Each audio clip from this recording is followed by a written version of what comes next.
தமிழக காங்கிரஸ் கட்சித் தலைவர் இளங்கோவனை கண்டித்து அதிமுகவின் மகளிர் அணியினர் சென்னையில் கண்டன ஆர்ப்பாட்டத்தில் ஈடுபட்டனர்.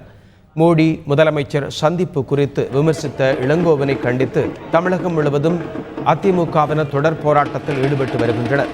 5வது நாளான இன்று சென்னை அடையாறு பகுதியில் அக்கட்சியின் மகளிர் அணியினர் இளங்கோவன் மற்றும் குஷ்புவின் உருவ பொம்மையை பாடை கட்டி ஊர்வலமாக எடுத்துச் சென்றனர்.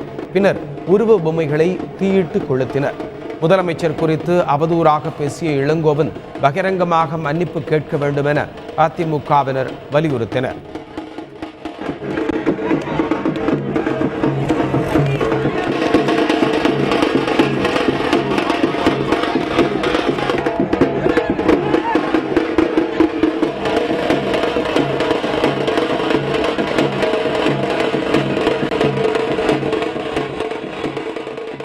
இதேபோன்று சென்னை பச்சையப்பன் கல்லூரி முன்பு அதிமுக மாணவர் அணி சார்பில் கண்டன ஆர்ப்பாட்டம் நடைபெற்றது.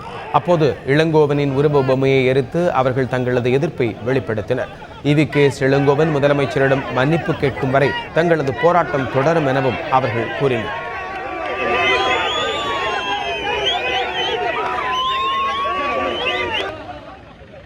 தரக்குறைவாக பேசி இளங்கோவன் அம்மாவிடம் மன்னிப்பு கேட்க வேண்டும்.